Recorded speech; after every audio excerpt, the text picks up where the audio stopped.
What's going on, Guardians? Sly here, and I wanted to bring you all another quick video about some more spoiler goodness. So first things first, if you don't want any spoilers and you want to see everything for yourself day one, then go ahead and click this video away. We're about to take a look at the new NPCs, Tyra Karn, Shiro4, pieces of the new social space, Felwinter Peak, and a bunch of other stuff, including how awesome and stable the Khovostov exotic weapon looks like it will be. So, that is your fair warning, Guardians, but let's go ahead and get into it, guys. So, Game Informer, y'all, is absolutely killing it this week, and on top of the massive 16-page article of their full access to Rise of Iron, they released a small video interviewing the two guys who were seen on the reveal stream. Director Christopher Barrett and executive producer Scott Walker. The full video is in the box below if you want to check it out. Again, full of awesome stuff. Now, I can't show you guys the full video due to copyright violations, and I'd rather keep my channel. So, screenshots will have to do, but this video just isn't about a face reveal of a few NPCs. There is a lot more than that going on. We're going to get a chance to see never-before-seen images of Sepiks Perfected, the Khovostov, the new LMG I'm excited about, the doorsteps of Felwinter Peak, Tyra Karn close-ups, as well as Shiro4, and some new Plagueland shots. A few steps in some quests, and a bunch more. So chillax, guys, sit back, and let's go ahead and do the damn thing. So first up, let's work our way up to what the title of this video says, seeing these new NPCs. Well, we first meet up with Selden, who, as you can see here, asks us to retake Felwinter Peak from the Fallen. It's our ancestors' home, and he holds it very dear. So after this first encounter of the old man Selden, we ascend the mountaintop, and from this famous shot, we get a first-person view of what this journey really looks like. At the top, we are greeted by a soon-to-be key NPC for the Rise of Iron, Shiro4.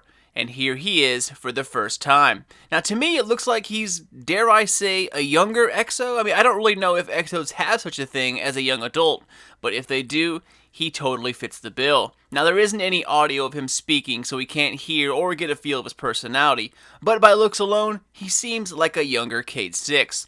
We're going to have to wait and see about that one. So after our meetup, we have to clear the area, and here you can see Guardians fighting with the Fallen on the doorsteps of the peak. Not much fighting is shown, probably for good reason, but we get some great shots of the exterior of Felwinter's Peak. You can see the front area of the entrance, and over here is kind of like the tower. It's an open 180-degree panoramic view, but it is indeed the back of the building. You can also see the two NPCs in the middle, and also that we are literally on top of a mountain with snow constantly coming down. Now, one cool thing that I've noticed here seems to be weather. Sometimes in the video it would show one area snowing heavily, and then other times in the same area it would be crystal clear, kind of like the fog in the tower, but on a grander scale. Here we can see more towards the front of the temple, and I think the last picture was taken behind this one. We have a pet wolf chilling here with what looks to be our vault hiding in the background. So our next task is to meet up with Tyra Karn, and here she is in all of her HD glory.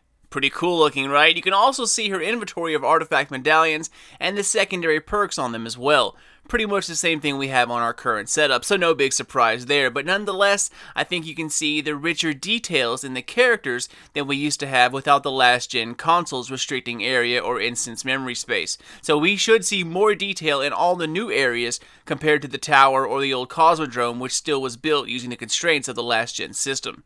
So to get the artifact, we have to head into the Plaguelands and complete certain quests for Tyra. And not much was released, but we did see some cool shots of the new area. I'm still trying to keep an eye out for where this new Archon Forge will be, but so far I haven't seen it yet.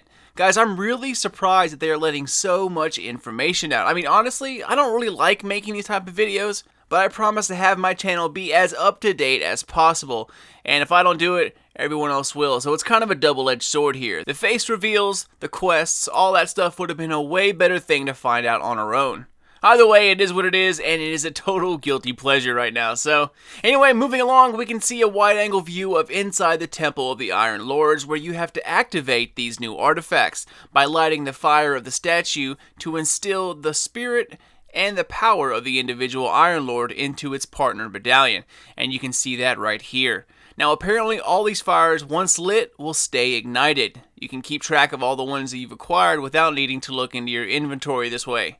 Now that was the main part of the video, but they did show some pretty cool quick scenes of the redesigned bosses.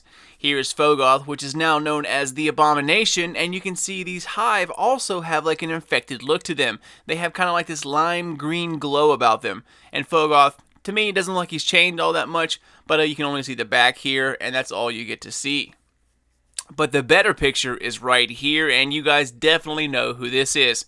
Our old buddy Sepiks, who is now called Sepiks Perfected.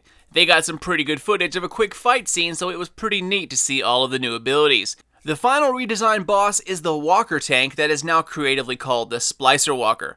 But they didn't get into any attacks, they didn't show anything like that. I bet it's just another sponge you shoot until it explodes.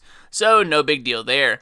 The last couple of images are of the place where it all started and of some weapons. You can see the wall in the background where we started our journey in Destiny, and it is now all collapsed and cut by splicer shanks, even large enough for a ship to fly through the middle of it. Finally, here is something you guys should watch the video for, just to see this. You get to see the Khovostov in action, and it's firing as a pulse rifle at one point, and then as a fully automatic assault rifle, and it looks absolutely killer, guys. The thing does not move. It almost sounds like an LMG from the little audio that you can hear, and the stability looks absolutely awesome on it. Definitely check that out. Also, another two weapons I'm excited for is this new Suros auto rifle and this beastly new LMG that also seems to fire like a laser beam and at high speed. Most high rate of fire LMGs in Destiny are terrible at stability, with a few exceptions, but this one looks like it does not move an inch, and that's something I've been wanting for a very long time. Lastly, we have the Scorch Cannon, but it now fires arc. Yay! But that's it, guys. Just a quick photo tour I wanted to show you guys, so hope you enjoyed it, and like I said, check out the entire video by clicking the link in the description box below. It's pretty short and totally worth it. Alright, well that's it for me, y'all. As always, thank you guys for supporting the smaller YouTuber and for watching my videos. If you want to stay up to date on all my uploads or gaming news in general, follow me on Twitter at SlyNation. It is the easiest and fastest way to get notified about everything Rise of Iron, Division, or Sly Nation. Alright guys, I'm out, Nation. Keep an eye out for more vids in the works as we speak, but until then, this is your boy Sly. Done, gone, out. Ammo inbound. Zone B secure.